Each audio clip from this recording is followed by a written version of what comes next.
Good morning everyone. আজকে আমি যাব সরকারি হ্যাচারিতে মুরগির ডিম আনতে, কারণ আমাদের এখানে মুরগির ডিমের খুব চাহিদা। সেই জন্য আমি ভেবেছি যে আমি এবারে 20টা মতন ডিম পাড়া মুরগি করব। তার জন্য আমি একটি ব্রিড চুজ করেছি যার নাম হলো আড়াইয়ার। কারণ এই আড়াইয়ার মুরগি অনেক বেশি ডিম পাড়ে, মানে যেখানে একটি দেশি মুরগি বছরে 80টা ডিম পাড়ে, একটা সোনালি 150 থেকে 200টা ডিম পাড়ে, সেখানে এই আড়াইয়ার মুরগি বছরে প্রায় 300টা মতন ডিম পাড়ে। আমি সকালে উঠে সবার প্রথমে ফার্মে যাই। ফার্মে গিয়ে ওদের খাওয়ার দেওয়া, জল দেওয়া, যাবতীয় যা কাজ থাকে সেটা করে নিই। এরপরে আমি চলে আসি আমার ছাদে। ছাদে আমার যে গাছগুলো আছে এগুলো দেখলে তো আমার মন ভালো হয়ে যায়। তা বাদেও এদের যদি জল দিতে হয় জল দিই, কখনো সার দিই, এইসবগুলো করেই আমি আমার সকালের কাজ শেষ করি। আমাদের বাড়ি থেকে সরকারি হ্যাচারিতে যেতে প্রায় 2 ঘন্টা 40 মিনিট সময় লাগে। আমাদের এখানেও আড়াইয়ার মুরগি পাওয়া যায়, মুরগির ডিম পাওয়া যায়, সব কিছু পাওয়া যায়। কিন্তু আমি কেন এখান থেকে নিচ্ছি না? কারণ আমি যদি একটা মুরগি থেকে বছরে 300টা ডিম চাই, তাহলে কিন্তু তার জন্য মুরগিটাকে পিওর হতে হবে।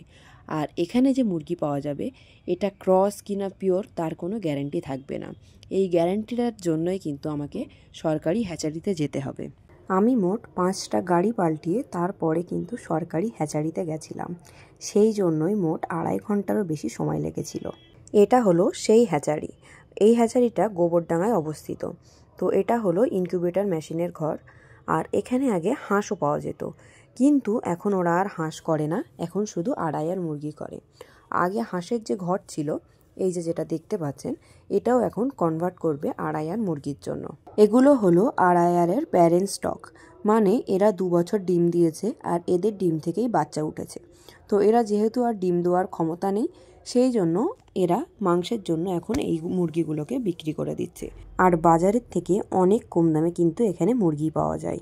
এই আড়াইয়ার মুরগিগুলোর ওজন প্রায় 2 কেজির কাছাকাছি ছিল, আর এই মোরগটার ওজন ছিল 3.5 কেজি। এখানে দাদা আমার জন্য ডিম বেঁধে দিচ্ছে। তো আমি এই হ্যাচারি থেকে মোট 60 পিস ডিম নিচ্ছি। এই ডিমগুলোর দাম পড়েছে 15 টাকা পার পিস।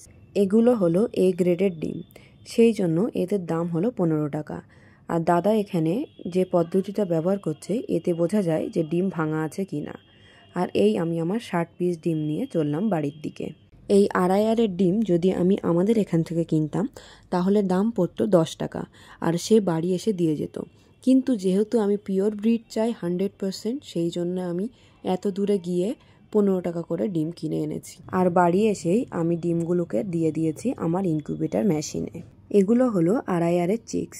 তো বায়োসিকিউরিটির জন্য আমাকে তো ভেতরে ঢুকতে দেয়নি। তো যে দাদাটা ছিলেন ওই দাদাটা আমাকে এই ভিডিওটা করে পাঠিয়েছিলেন।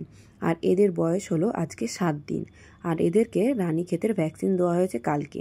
এগুলো হলো এ গ্রেডের বাচ্চা। এ গ্রেডের বাচ্চা চেনার উপায় হলো যে সব বাচ্চাগুলো একই সাইজের হবে আর ঝরঝরা হবে। আজকের ভিডিও এই অবধি। দেখা হবে পরের ভিডিওতে নতুন কোনো টপিক নিয়ে বা আমার ফার্মের আপডেট নিয়ে। ততদিন ভালো থাকবেন, সুস্থ থাকবেন।